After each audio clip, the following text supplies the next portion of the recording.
That movie was a lot better than I thought it was going to be when I showed up to see it.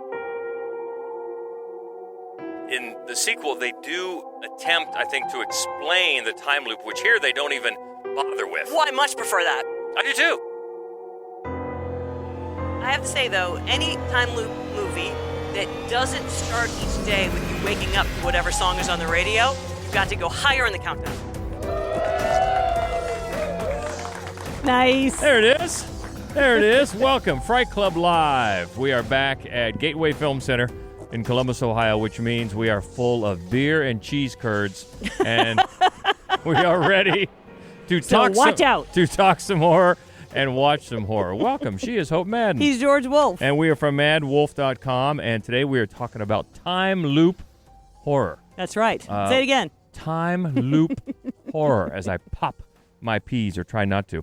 But before we get to that, you know what? Just the other day, we recorded a future podcast that we're going to air in a few weeks, and we recorded it with our Australian correspondent, Corey Metcalf. But that was right before the fires started breaking out. Yeah. So he does the Rewatch podcast as well, and he's a good friend. He's been on a million times, and we just, if he's listening, send our good vibes. Yeah, we want him to know that we're worried about him, and we did reach out to him, and he's in the city, so he says it's very smoky, but he's not in any actually physical danger. But our heart just breaks for him and for everybody over there. It looks like a tragic situation. So our best to Corey and everybody there. And we had a fun week last time, a fun podcast last time, the best of 2019. I like the way you have this on our notes. Surprisingly few complaints.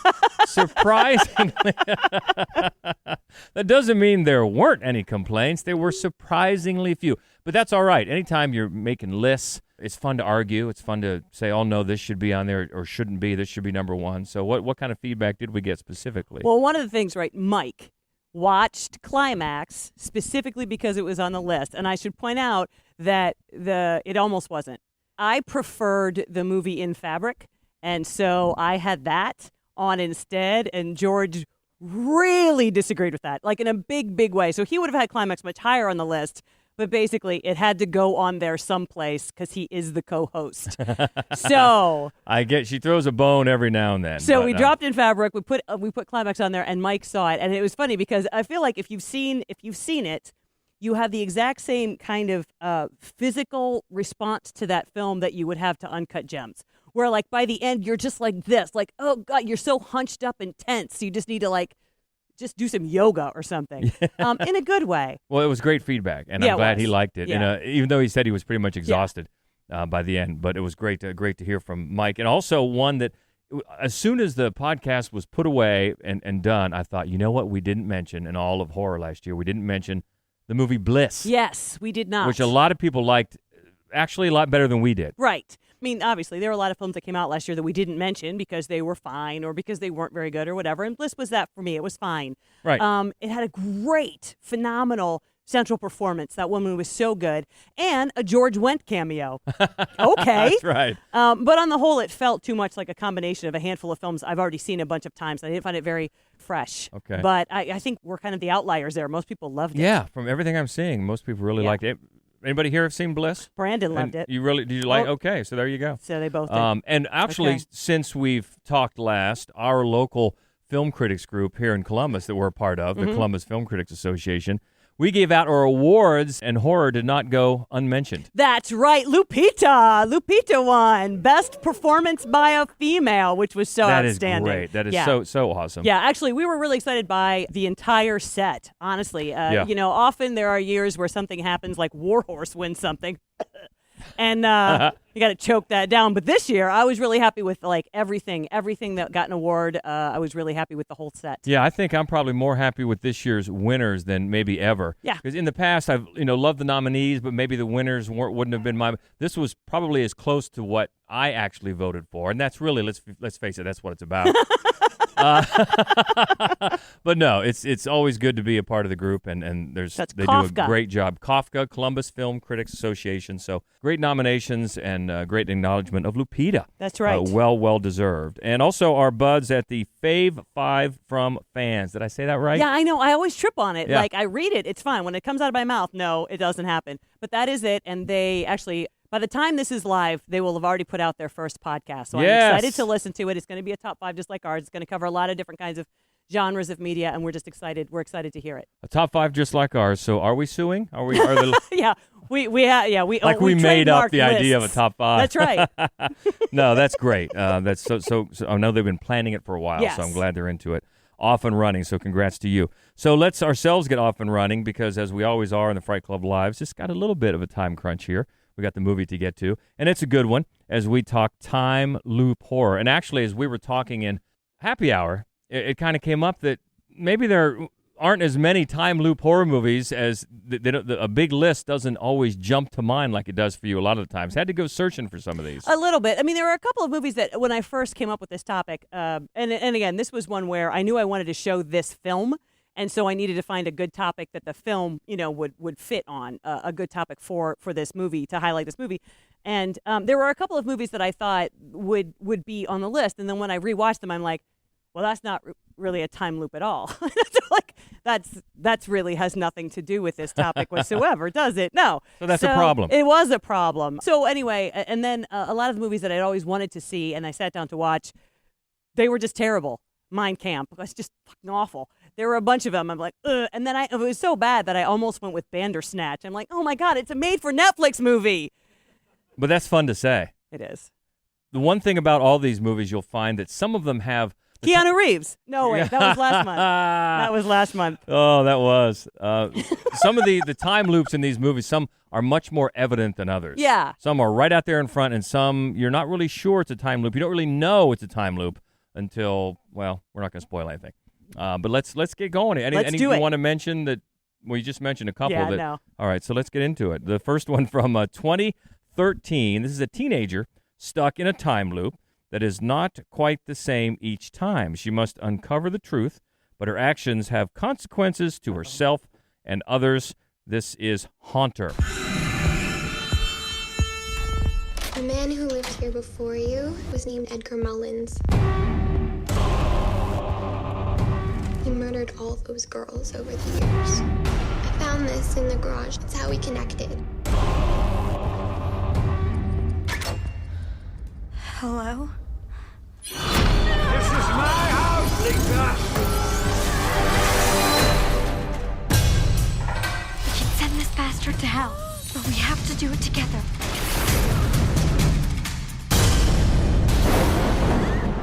I always do enjoy killing you.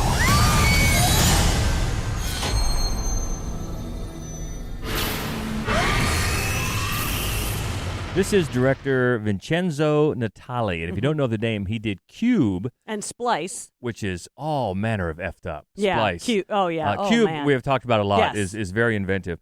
And this one, I think the premise is good. The execution as it goes along, maybe not quite as sharp as it could be, Right. Which is probably why it's number 5 on Right. this list. But definitely a time loop. It's definitely a time loop. And it does do some interesting things with the idea of the time loop because it combines that sort of Groundhog Day concept with a couple of other common horror tropes, and he kind of blends sort of 2 or 3 of these together in a way that often works. I also, quick shout out to Susie Sue for Best Supporting Actress as the big face on the T-shirt. So Abigail Breslin is wearing a Susie and the Banshees T-shirt in the entire film. And the reason that this sticks out to me is that a lot of times when we go, like, say, to Cedar Point or whatever, I'm usually wearing a shirt with a giant Eraserhead face or like a giant zombie face or whatever. And then every snapshot is always like our family plus some creepy face on my shirt. And that's what this made me think of. I thought it was so funny to have her wearing such a distracting big white face as she comes into every spooky room. Anyway, I liked that part. Touching memory. Yep. One of the things I like the best about this movie, though, is Stephen McHattie, Right. who plays the pale man, who plays the villain, right? So Stephen McHattie from Pontypool. Oh, and from a million other things. Right, He's a but that guy He all is the a way. that guy. Yeah. And he's great at being a creepy that guy. He is. You know, it's pretty effortless for him. And I think that it takes a while before he shows up. And the first time he shows up, he knocks at the door. And that's when the sort of the time loop is first interrupted. And everybody just stares at the door like, you know, and then when they open the door, it's him. And then you're thinking to yourself, this is not going to go well for any of you. This is definitely a bad sign. Yeah, and it's Vincenzo Natali, as we said, the director. But the writer is David Hewlett, and it's the same writer that he worked with on both Cube and Splice. Right. So obviously a favorite of working together. You know, it's creepy. Abigail Breslin, as you can tell, clearly from the trailer. So it's got a little bit of star name to it. And although a lot of people, Stephen McHattie is a guy that you know his face. A lot of people probably don't know his name. Right. But he, as you said, makes a great evil killer, and it's got some charm to it. In It a really creepy does. way. Yeah, in the end, it turns too much into sort of frequency. Yeah. One of those like let's solve a crime across It time together. sort of has to really twist to get out of the corner that It it's does. in. It Yeah. really does. But I mean, on the whole, it's a spooky movie, and it's all right. It's okay. I like parts of it a lot. I like Steve McHattie a lot. I like a lot of the different scenes. Just don't really care for the resolution. But the important thing is it's a time loop. That's And right. so it's number 5 on this podcast, Haunter, from 2013. And up to number 4, this is just from 3. I was about to say 2, but no, 3 years ago now. A college student must relive the day of her murder over and over again in a loop that will end only when she discovers her killer's identity. Happy Death Day. Assuming that I believe any of this is even possible, Sprinklers? Car alarm? the way I see it, you have unlimited amount of lives, unlimited opportunities to solve your own murder. So I'm supposed to keep dying until I figure out who my killer is? You want to live to see tomorrow, right? Whoever's killing you knows it's your birthday. Pretty much the entire school knows. These are signs of major trauma. You should be dead. You relive the same day over and over again. Kind of start to see who you really are.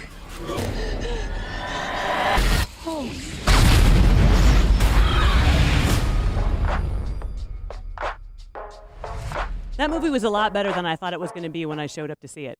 I watched that trailer and I'm like, oh, it's Groundhog's Day plus a slasher. Yawn. And honestly, for me, a lot of it has to do with the lead actress. Oh, yeah, absolutely. She's great. Jessica Roth, yeah, she's fantastic. As Tree. There's a Yes. name. Tree. Yeah. I like people who have a noun for a first name. It's like we should all be on a team together. I did think that this was really clever and fun, and I thought, the performances were mainly why it worked. The director is the same guy who did Scout's Guide to the Zombie Apocalypse, which I always enjoy. It's Christopher Landon, Michael Right. Landon's son. Michael Landon's son. I have to say, though, any time loop movie that doesn't start each day with you waking up to whatever song is on the radio, you got to go higher in the countdown. It's a little bit tired, but I did think that this did a nice job of, because, she had to die every day, and eventually she just decided to do it differently each time. And that really was. I mean, for horror fans, especially for a horror comedy, that was a fun concept. Yeah, the whole vibe is good. I liked also the weird baby killer mask, which at first glance you think, okay, that's a weird choice for a scary mask of baby. It was designed actually by the same guy who designed the Ghostface mask from the Scream franchise, and was actually tried out. They tried out a lot of different sort of masks, and the director tried it out wearing that baby mask and just totally freaked out people on the set. So ding, ding, ding, ding, ding. That's the one. And it's at first it's a little funny, and then it's a little not, and it's just like a baby's following me, and it's a big creepy. giant baby. Ew. But it kind of adds to the whole somewhat of a horror comedy vibe to this, which does make it fun, and a heck of a lot more fun than the sequel. Yeah, which I that thought was one that really surprised us. The sequel, we both saw at the same time for a screen. We screened it, and we both hated it because it's not, for us, a horror film in any way. There's nothing horror about it. And what's worse is that it's like a bad 80s comedy. It's like Zapped, right? Yeah. And I mean, not even like a updated to avoid all of those things that we now know were offensive. When we look back at Beta, it's like, no, that's okay. All the brown people are going to be in the science room. So anyway, that did not make this list. Although in the sequel, they do attempt, I think, to explain the time loop, which here they don't even bother with. Well, I much prefer that. I do too. Yeah, don't explain it. Yeah. Quit it. Don't explain it. It's like when people try to fully, they fully explain some paranormal situation. It's like, you're not going to. They're ghosts. Just quit it. But I think it's sort of natural once you go to a sequel. They probably thought, okay, where do I take this story? We're going to try to explain it. But yeah, it can be a hindrance. And I totally enjoyed the fact that you didn't even worry about that. Yeah, in this. I love You just that enjoyed too. the fun part of it. And that is Happy Death Day from 2017 at number 4 on our Time Loop Horror podcast. Moving up to number 3 again from 2017. Good year for time loops, 2017. As kids, they escaped a UFO death cult And now, two adult brothers seek answers after an old videotape surfaces, brings them back to where they began. It's the endless. I want to go back. That place is not what you think it is. She lied to you. We couldn't be happier. I saw some things last night. There's something out here, isn't there? Happier. Yeah, there is. Happier. Happier. Happier. Happier. Happier. Who's next? I know we were talking in happy hour, and I know some people here are already aware that this shares a connection with the movie that we're going to see tonight, but that's really all we're going to say about that. Just for this movie in itself, it's writers, directors Justin Benson and Aaron Moorhead, and in this one, they're actually the main actors They as are. well. And it's fascinating. It's very, very clever. It's intricate, and it's one of those movies that just invites you to watch it more than once, Yeah. more than twice, Yeah. and really try to get at what they're getting at. Yeah. And it's very ambiguous that way. It is, and I think one of the things that they do incredibly well is develop this whole, they're going back to this bad place that they grew up as children, and they're only going to be there for a day, and then they're going to go home. And the whole time, you're like going, you're still here. It's like they develop that tension so well, and you just keep going, I really wish they would just get in the car. Traffic's going to be bad. Get in the car. They do such a great job of developing that tension. But the other thing I think that I love about this, so Justin Benson writes and co-directs, and Aaron Moorhead directs. And the movie, to me, so it's about two brothers, and they're bickering basically over who gets to decide how they're going to move forward with their lives, which to me is just a writer and director bickering with each other about who gets to decide what this movie is going to be. And I thought that was really clever. Yeah, and much like, again, the one we're going to see tonight, there's some humor to it. Oh, yeah, it's really funny. It's really funny in parts, and it's really shot on an independent film budget, a shoestring budget, and that's really one of the reasons why they decided to act in it. That kept the budget in line, and also the main song they use, if you notice in the trailer, "House of the Rising Sun," which is public domain, so they don't have to pay for that. So much of it is and it's smart. And it shows you what you can do. Because it the does. kind of story you can tell. When you're watching the movie, you don't think to yourself, "This is." No, you don't. This is a movie that's made on a shoestring. That's right. It comes together well. The performances are great. They have a character named Shitty Carl. That's just his name. He's Shitty Carl. I want to get to know him. Lou Temple, he's that guy too. You know him if you saw him, and he's always good, and he's great in this movie. Yeah, and it was the first genre film to play in U.S. competition at Tribeca since Let the Right One In 2008. Wow. So not too many genre films there. But it is fascinating. Again, we don't want to get too much into it because it does share a connection with the one we're going to see tonight, and we don't want to spoil anything for that. Really, anything that these guys do, you should have a look out for. They have one coming out later this year. They have one that they made sort of in between Resolution and The Endless called Spring, which I think we're going to program for 2021, probably for February, so that we can do I Fell in Love with a Monster theme and podcast, just FYI. But it's a great movie too. Spring is great. And that's just one of the four out of the 5 movies on this list we haven't ever talked about on the podcast. Ooh, exciting. I know, none of them, which is sweet. But the one we have, not only have we talked about it, we've shown it here at Fright Club, and that is number 2 from 2007. A man accidentally gets into a time machine, travels back in time nearly an hour, finding himself will be the first of a series of disasters of unforeseeable consequences. We love time crimes. ¿Qué es todo esto? ¿Puedes esconderte ahí?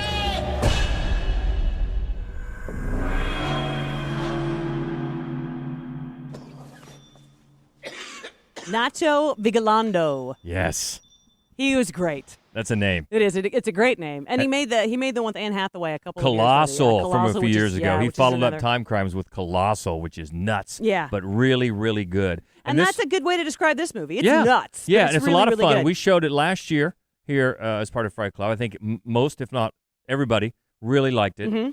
And it always reminds me of that argument we had years ago with one of the other critics we used to write with. And he was reviewing, we were talking Looper. about was it Looper? Looper. Anyway, we argued with this guy because he was like, that's not how time travel would work. And we're like, what?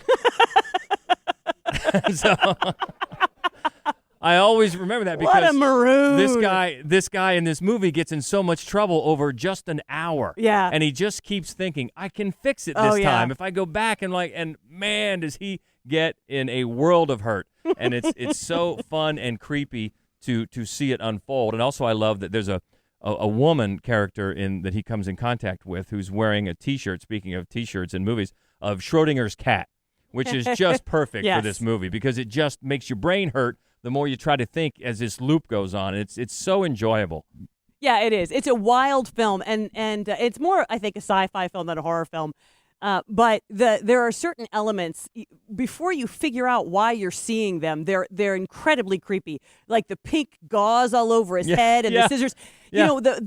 Because they keep introducing things because you're to follow along with one of the time loops, but you keep seeing echoes of the previous time loops. You're like, the fuck is that? And then like 10 minutes later, oh, that, because you see as it unfolds. It's just a fascinating way, and I'm so impressed by anybody who can put together a film like this so that you're thinking what's happening right now and what's happening in front of you and what's happening behind you all at the same time as you write it. Yeah. It's a really short film, and the performances are great and baffling. I just think this is such a fun movie. And it's got little fun touches like in the room where all the computers and machinery that house this time machine, there's a little sign that says, please pay for your software, which you just think he's pirating this whole program to send us back in time, which I think is great. And yeah, it's such a fun movie. And our first clue that Nacho, say his name again? Nacho Vigalondo. It can be such a wildly creative and original filmmaker was Time Crimes in 2007, which is our number 2, which takes us up to number 1, and it's the one we're going to see tonight. A man imprisons his estranged junkie friend in an isolated cabin in the boonies of San Diego to force him through a week of sobriety. But the events of that week are being mysteriously manipulated. It's Resolution. Dude, you keep coming here with these recordings and these stupid stories about how you found them, and you're acting weird. I think someone might be messing with us. Maybe you have split personalities and you're leaving each other gifts for you to find. Did you see that? See what? What? That. That. That's satellites. They watch everything. What's going on, Mike? If there is something, it is none of these things. We need to leave before they get here. What would convince you that I'm not crazy?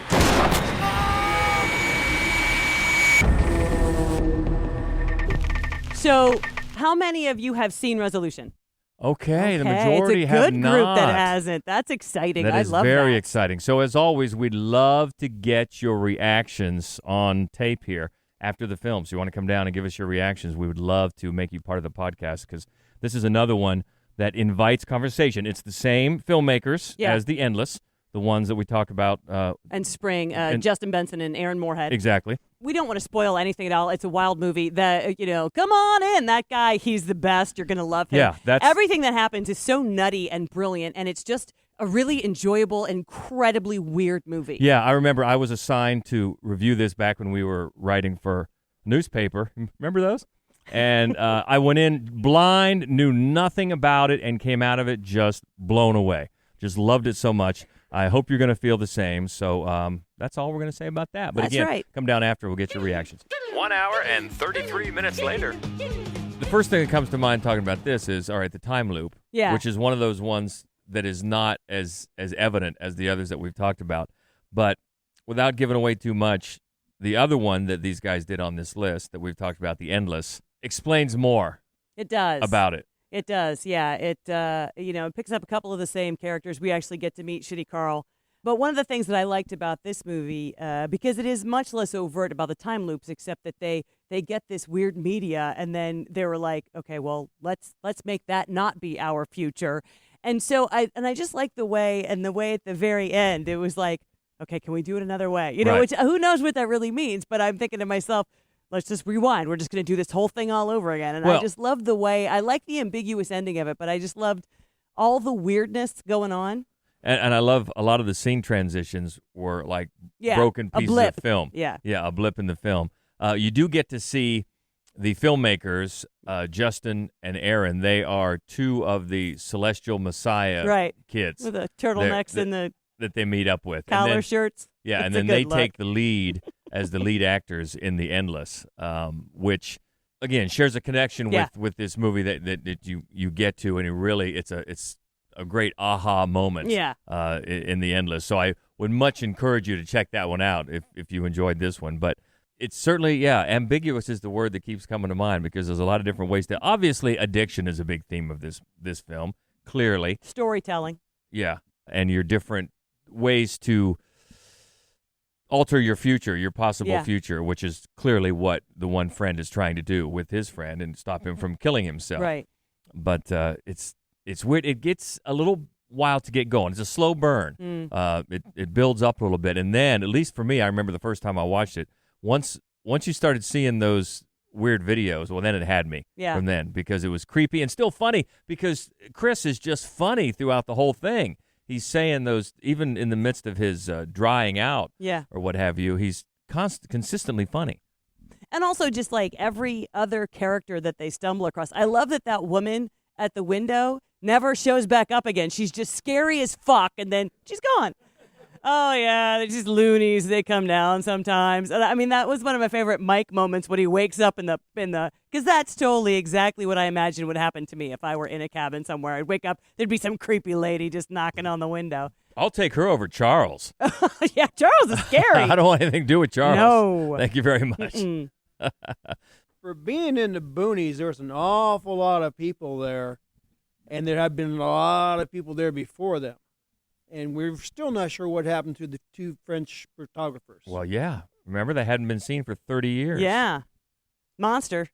I love the way that the genre happens around the periphery of this movie. That it's much more of a character study at its core, and that the fact of time travel or alternate realities happens around the edges of the movie. I think that's really interesting and not something that you totally see because usually that's the entire focus of the films themselves. Yeah, I agree with that. And this is about as close to Lovecraft as I like to get, where it's like, I think out the window Lovecraft is happening. Oh, my God. But look at this nasty mattress. What are those stains? I actually saw The Endless before I saw this movie. Okay. So I was I really liked The Endless a lot, but I was confused about some elements. But after seeing Resolutions, I got an idea of who the Vinny character was. It helped me get more clarity on the character. Yeah, I think that makes sense. And also, I loved the way, and we don't want to talk a lot about The Endless because a lot of people haven't seen it, but I love the way it picks up the idea of media. The way this is just, he's random. Like, it's almost like it's almost like the way that he finds media itself jumps back and forth in time. You know, it's like, oh, there's a VHS tape. What? And then there's a CD, and then Where's there's the a film Betamax? strip. Right. So Laserdisc. That would be interesting to see him in reverse order. It would be. That would be a different experience. All right. So, well, overall, what do we think? Yes? No? Okay. Good. I like that. Good. I like I'm that glad. very much. From now on, I would like a warning when the dog dies. Yeah, sorry. I had seen this movie before, and I forgot about it, so I still would like a trigger warning ahead of time. The dog survives or not. You know, that is interesting because isn't there a website? There is. That really tells people. Yeah. Yeah. We will check that. I feel like they probably haven't heard of this movie, the website that covers that, but that's the first thing I'm going to do. I'm going to go home and check that out. Yeah. Check that out. We'll give it. But duly noted. Thank you. I do think it's a funny phenomenon, though, that people are far more interested in knowing whether or not the dog or the cat dies than if the humans in the movie die. Everybody's like, whatever, he's a druggie, whatever. I just thought the dialogue was very well written. This was very naturalistic, back and forth with those two guys. I've seen it before, but this time I could really appreciate how it flowed. It was a beautiful, natural, interchange, and you could totally think that this would be someone you'd meet, in real life. Yeah. Yeah, I agree with that. Totally agree, especially 100%. Chris. Yeah. Yeah, and a lot of times the Michael character was saddled with the more sort of genre, exposition. We're not leaving because I'm not taking this home to my wife. Which, you know, and in another movie like this, a cursed kind of a movie, you're like, just get the fuck out of there. And because the two of them had such a very natural rapport, it never came off as being false. Chris just had a lot of funny lines. He seemed like, I'm the dumbass friend that you can't seem to get rid of. But I think that the two of them together made they did have like very authentic dialogue, a very authentic relationship, and it made it easier for the genre necessary lines to be delivered. And I think it was very interesting at the very, very end when they meet whatever they meet. First thing Chris does is bow down. Right. I know. Which, he's been out there for a long time. I feel like this maybe wasn't his first encounter. So our next recorded podcast, because on Monday, Oscar nominations come out, so we will have our yearly Skeletons in the Closet. Well, we will look back at some horrible horror films that Oscar nominees have made. And who were you? We were just talking about this the other day, and you're rooting against someone because they don't have any in their closet. Adam Driver, who I love, but he's never made a bad horror movie, so I don't have room she's for like, that. No, Adam Driver. Sandler, he's never made he's made a lot of bad movies, none of them horror. I don't have room for Adam Sandler. There's a lot of people, but we did come up with of the likely. There's a lot bunch. in there, and that's always such a fun podcast to do. So it is really that'll be fun. Skeletons in the Closet next recorded. That's the in the studio version, and then we'll be back here in February for a love note for Valentine's Day called Teeth. That's right, because we almost always have this because it's the second week of every month. We almost always have this right around Valentine's Day, so it'll be the 12th in February. Last year it was on Valentine's Day proper. We watched The Love Witch. Mm-hmm. And so this year we're going to do the worst date movies. That is the podcast, and we're going to show Teeth. Guys, prepare to be uncomfortable for that one. So good stuff coming. In the meantime, we always love to hear from you. Get in touch and keep the conversation going. You can find us on Twitter. It's at Fright Club Pod. Also on Facebook and Instagram. It's Mad Wolf Columbus, and the main website where you can find all of our written reviews and our other podcast, our weekly podcast on all the new movies called The Screening Room. That is at madwolf.com. And if you didn't know, don't forget to watch us every Friday morning on Good Day Columbus. We're coming up on our year anniversary of being their movie critics, so it's every Friday at 9:30 with Sean and Phil, which is always fun. So until next time, I think that's it. We want to get the movie rolling, don't we? We do. All right, so until next Fright Club, she is Hope Madden. He's George Wolf. And this is the Fright Club Podcast. Stay frightful, my friends. Yay. That's a good one. Thank you, guys. All right. Yep, I see Kurt. Roll it.